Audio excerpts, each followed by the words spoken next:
ألسنا نحن القائلين يوجد في النهر ما لا يوجد في البحر. البحر كانت الكرة القريبة. كرة لصالح مولودية بجاية عن طريق بالقاسمي هداف الفريق. لا، هناك وضعية تسلل كان أشار إليها الحكم المساعد الأول وبالقاسمي. بالقاسمي يبقى محافظ على كورته.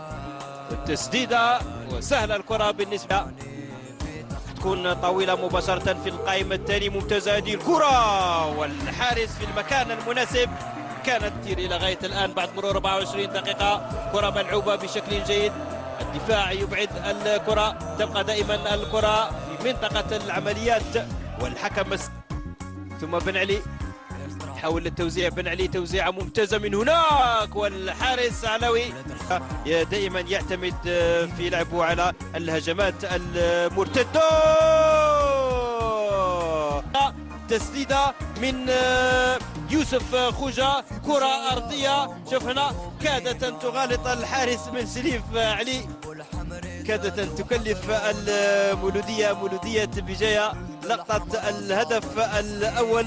يبقى الحكم وحده بكواسة إلياس هو سيد القرار. وفي بوشريط تعود الكرة في هجمة مرتدة، ما فيش وضعية تسلل. الانطلاقة من نوبلي صعبة هذه الكرة، صعبة تنازلي وهبط الفريق إلى الدرجة الثانية. وها هو اليوم يصارع من أجل العودة إلى حظيرة النخبة. كرة من هناك لصالح بوطيش. بوطيش التسديد، محاولة ممتازة لصالح جمعية وهران الذي حقق معه الصعود إلى قسم بين الرابطات. كرة طويلة. ماذا يقول الحكم السيد إلياس بكواسو؟ من كرة ميتة، من كرة ميتة. الجمعية تستفيد من ضربة جزاء. الجمعية تستفيد من ضربة جزاء. شوف هنا كان احتكاك بين سليم بن علي وزحزوح. كان احتكاك بين سليم بن علي وزحزوح يوسف.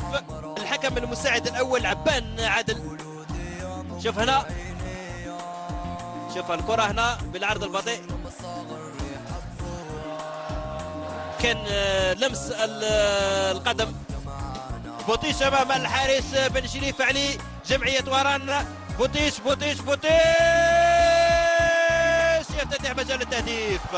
بوطيش يفتتح مجال التهديف ويمنح الأسبقية لفريق جمعية وهران. بوطيش يمنح الأسبقية لجمعية وهران إثر تنفيذه لضربة جزاء. إثر تنفيذه لضربة جزاء. كرة بوطيش تسكن. كرة ممتازة. ماذا تضيع الجمعية؟ ماذا تضيع المولودية؟